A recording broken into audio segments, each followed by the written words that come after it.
প্রিয় বন্ধুগণ, আসসালামু আলাইকুম। আশা করি ভালো আছেন। লন্ডন বৈঠকের পরে আশা করা গিয়েছিল যে দেশের পরিস্থিতি মোটামুটি শান্ত হবে, সুস্থির হবে, বন্ধুত্বপূর্ণ হবে। না, আমি এই কথা বলার জন্য আসিনি যে এটা খুব খারাপের দিকে গেছে।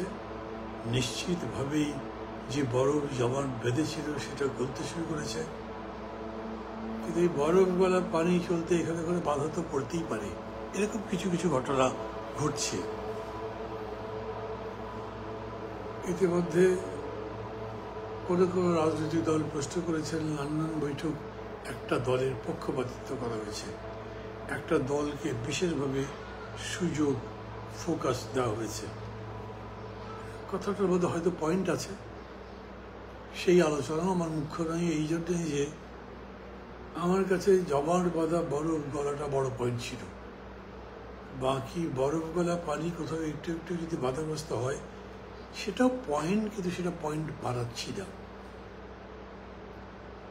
একেবারে সংস্কারের উপরে আমরা যত জোর দিয়েছি, এখনও চলছে সংস্কারের আলোচনা।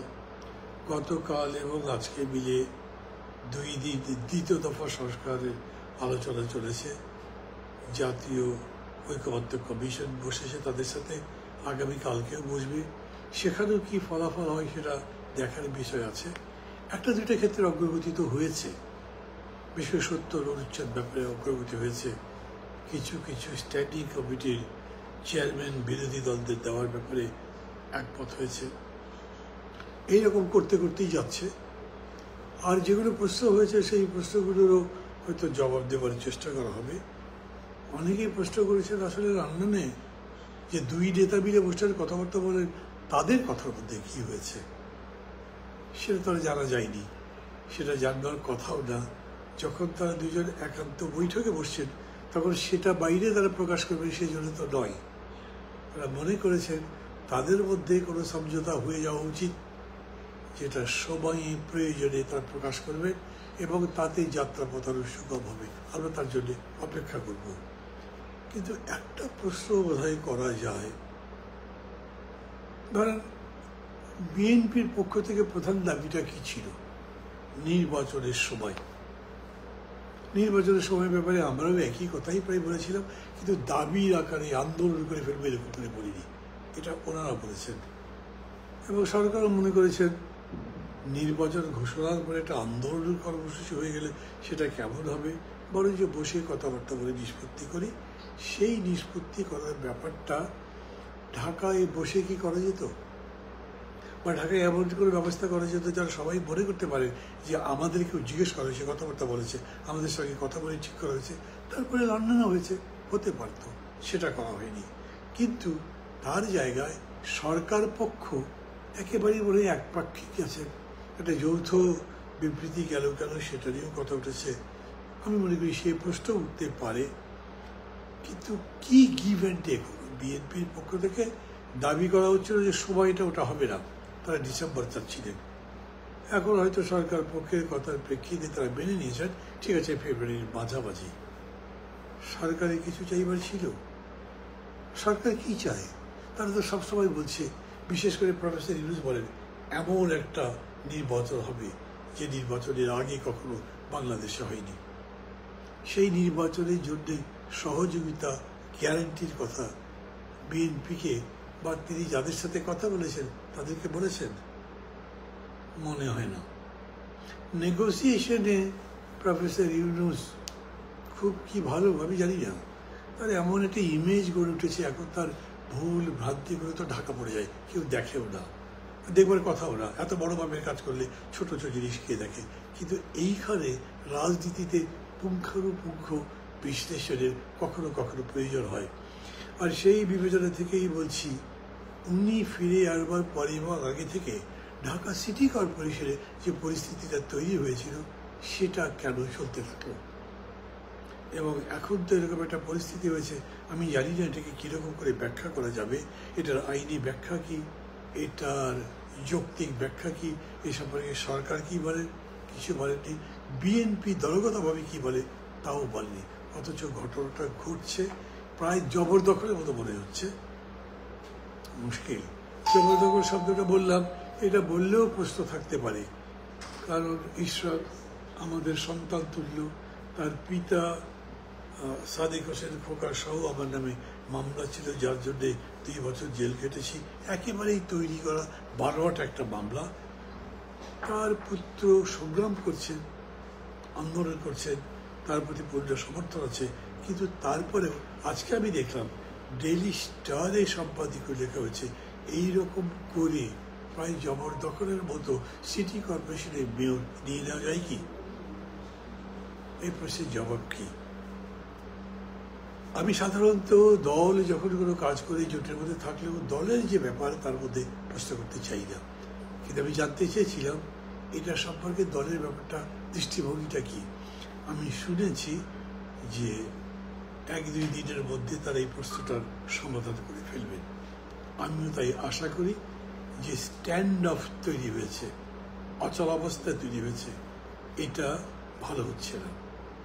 ভেবে দেখা দরকার, বিশেষ করে বিএনপির বন্ধুদের ভাবতে বলি, ডক্টর ইউনূস বা তার সরকারের খারাপ কিছু হবে না। ওনারা 6 মাস পরে নির্বাচন হলে রাজনীতির মঞ্চেই থাকবেন না, তখন বিএনপিতে থাকবে এবং হয়তো জবাবদিহি জায়গাও থাকবে। তখন এমন হতে পারে এই সমস্ত ব্যাপারেও প্রশ্ন হবে। এখন প্রশ্ন তৈরি করবার অবকাশ নেই, না করাই উচিত। এবং সেই বিবেচনা থেকে মনে হয় এটাও খুব ভালো হতো যদি প্রফেসর ইউনূস আগেই বলতেন, আপনারা আমার কাছে এটা চাইছেন, আমি এটা দেবার চেষ্টা করব, কিন্তু আমি কি চাই সেটা শুনেন। এবং এটা সুষ্ঠু নির্বাচনের জন্য উনি অন্যান্য রাজনৈতিক দলগুলো, বিএনপি সহ, তাদের কাছে যা চান সেটা তুলে ধরতে পারতেন এবং সেটা মিলে যদি তারা প্রেস ব্রিফিং করতেন, এবং আমি অবশ্যই মনে করি একই প্রেস ব্রিফিং আলাদা আলাদা এক জায়গায় নয়, করলে পরে মানুষ বুঝতো এটার মধ্যে একটা সমঝোতা হয়েছে, এই ব্যাপারে ঐক্যবদ্ধ হয়েছে। সেটা হয়নি বলে আজকে এটা প্রশ্রয় তৈরি করেছে। এবং আমি মনে করি বলছি, মনে করলে বলাই উচিত, তাই বলছি, এই অচলাবস্থা যদি চলতে থাকে, আবার বলি, সরকারের কোনো ক্ষতি হবে না, কারণ 6 মাস পরে সরকার নাই, কিন্তু 6 মাস পরে বিএনপি আছে, তার ক্ষতি হবে। এটা বিবেচনা করেই যেন তারা করেন। আমি আজকে কথা লম্বা করব না, এই জন্যে যে কথা বলবার আছে, বিশেষ করে এই সংস্কার কমিশন কিংবা ঐক্যবদ্ধ কমিশন যে বৈঠকটা শুরু করেছে, তার পরিণতিটা দেখতে চাই। আমি কালকে পরিণতি দেখে ফেলবো তা মনে করি না, কিন্তু আমি মনে করি কিছু কিছু বিষয়ে অগ্রগতি আছে এবং আমি সবসময় আশাবাদী হতে চাই, কারণ এখন আমাদের আশাবাদী হওয়ার কোনো বিকল্প নেই। কিন্তু কিছু কিছু জটিলতাও আছে, এগুলো হয়তো নিষ্পত্তি করা যাবে না। ঠিক এই রকম শান্ত সমাহিত অবস্থায় রেখে দিয়ে সামনের দিকে গেলেই ভালো। আমাদের একটা সমস্যা আছে কি, আমাদের মিডিয়াগুলো এতই সংবাদ তৃষ্ণার্ত, তারা মানে চিলে কান নিয়ে গেছে বললেই চিলের পিছনে দৌড় দেয়। আমি আমার বাসায় ছিলাম, মানে এখন আমি বাসা থেকেই করছি এটা।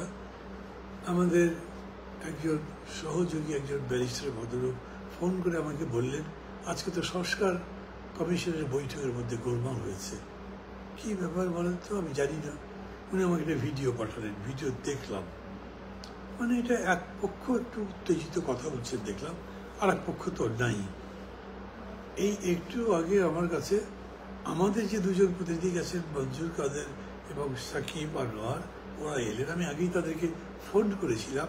তাদের কাছে যেটা শুনলাম, এটা একটু বাদানুবাদ, যে আমাদেরকে বেশি সময় দেওয়া হয়েছে। এরকম তো হয়, হওয়াটা ভালো কি মন্দ ওই আলোচনার মধ্যে যাচ্ছি না।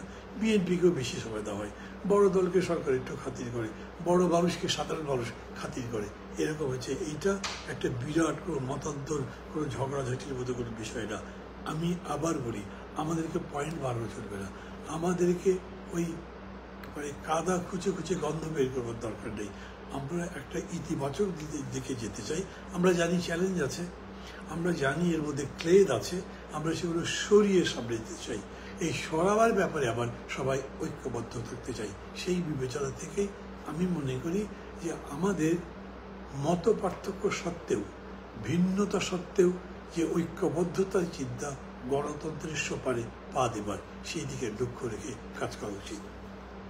দর্শক মণ্ডলী, আজকে এই পর্যন্তই।